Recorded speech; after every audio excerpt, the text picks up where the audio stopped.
ఈ పెసర పునుకులకి మజ్జిగలో పెసర పునుకులకి ఇలాగా మనం ఇదిగోండి ఫ్రెండ్స్, ఇక్కడైతే పెసరపప్పు ఒక గంట ముందు నానబెట్టేసుకొని కడిగేసుకొని వాటర్లు అనేది లేకుండా ఇలా పొడి పొడిలాడిపోతూ ఉండాలండి. అసలు మనకి చెమ్మ అనేది లేకుండా ఉండాలి.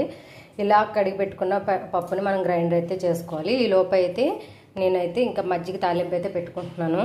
చూసారు కదా, ఇక్కడ పెరుగు అయితే వాటర్ అనేది లేకుండా మనం పెరుగుని ఇలాగా కవ్వంతో చిలికేసుకోవాలి. చిక్కగా ఉండాలండి పెరుగు, అప్పుడే టేస్ట్గా ఉంటాయి పెరుగు పునుకులు. ఇప్పుడైతే మనం తాలింపు సరుకులు పోపు పెట్టుకుందాము. ఇదిగోండి, నేనైతే తాలింపు సరుకులు పోపు అయితే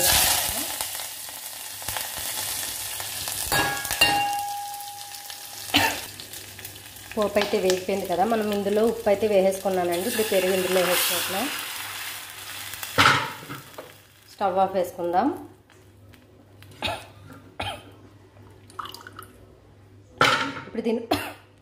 ఇప్పుడు దీన్ని ఓ పక్కన పెట్టేసుకుందామండి. ఇప్పుడు పెసర పునుకులు అయితే వేసుకుందాం, పిండి గ్రైండర్ చేసుకొని. ఇదిగోండి, ఇప్పుడైతే పిండిలో మనం సాల్ట్ అయితే వేసేసుకున్నాం కదా, చిటికడే వేసుకోవాలండి, ఎక్కువ వేసుకోకూడదు. ఈ పిండిని ఇప్పుడు మనం డీప్ ఫ్రై చేసుకోవాలి. పునుకుల్లా వేసేసుకొని ఇప్పుడు చూపించేస్తున్నా.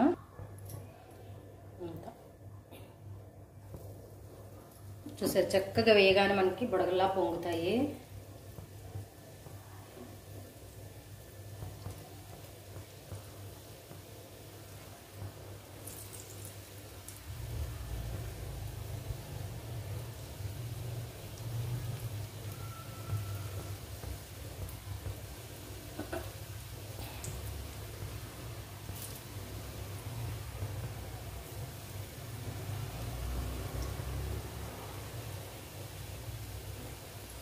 ఇలా వేయగానే అలా పొంగిపోతాయండి, భలే ఉంటాయండి. ఇప్పుడు వీటిని మనం టర్న్ చేసుకుంటూ కలుపుకోవాలి, రెండు వైపులా వేగేలాగా. బయట మార్కెట్లో ఏంటంటే పొట్టు కూడా తీసేస్తారు, అందుకని కొంచెం ఎల్లో కలర్లో ఉంటాయి. కొంచెం పసుపు కూడా వేస్తారండి, అందుకని అవి ఎల్లో కలర్లో వస్తాయి. ఇప్పుడు మనం ఏంటంటే పొట్టు పూర్తిగా తీయలేదు కాబట్టి మనకి కొంచెం గ్రీన్ కలర్లో అన్నట్టు ఉంటాయి. అండ్ అలాగే పసుపు వేయలేదు, నేను పుట్టుగానే ఫ్రై చేస్తున్నానండి పునుకుల్ని.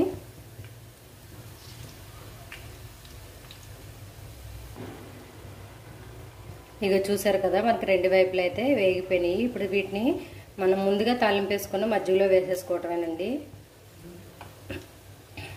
వీటిని పులుసు పెట్టుకున్నా బాగుంటాయి, ఎగురు పెట్టుకొని ఒక ఉల్లిపాయ కోసుకొని చక్కగా టమాటా వేసుకొని ఎగురు పెట్టుకున్నా బాగుంటాయండి. చూసారు కదా, ఒక రంగులో వచ్చేసినాయండి, ఎక్కువసేపు వేగక్కర్లేదు, మనకి వేగిపోతాయి.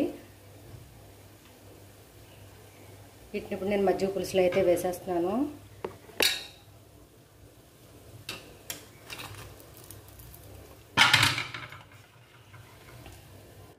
ఇంకా చూసారు కదా, మనకి చక్కగా అయితే ఇది మజ్జిగలో వేసేసుకుంటే బాగుంటాయండి. మజ్జిగ పట్టి టేస్ట్ అనేది బాగుంటుంది. మనకి పెరుగు ఆవిడ ఎలా ఉంటుందో అలానే ఉంటాయండి.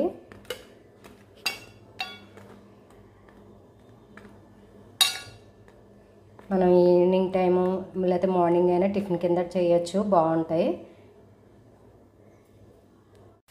ఇదిగోండి, ఆనియన్స్ అయితే మనకి కలర్ అనేది చేంజ్ అయిపోయింది కదా.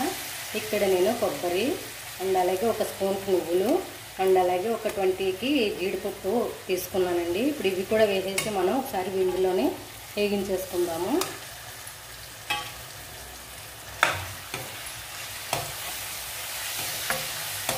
వేగించుకున్న తర్వాత మనం ఇది చల్లార్చుకొని మిక్సీ పట్టుకోవాలండి, ఫైన్ పేస్ట్లా చేసుకోవాలి.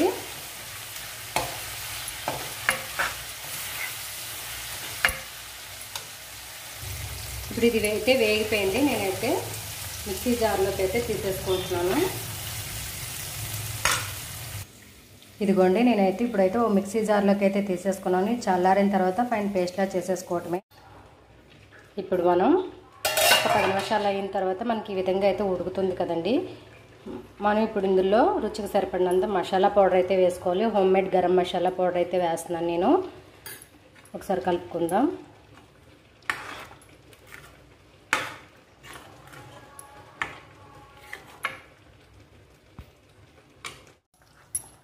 సో ఫ్రెండ్స్ చూసారు కదా, మనకు ఆయిల్ అయితే సెపరేట్ అయిపోయింది. గ్రేవీ అనేది దగ్గరగా అవుతుంది.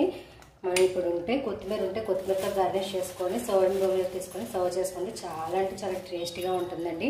దీన్ని చపాతీ, పుల్కా, రోటీల్లోకి కూడా చాలా బాగుంటుంది. సో నా దగ్గర అయితే ఇప్పుడైతే కొత్తిమీర అయితే లేదు. సో అందుకని చెప్పేసి నేను కరివేపాకుతో గార్నిష్ చేసుకుంటున్నాను.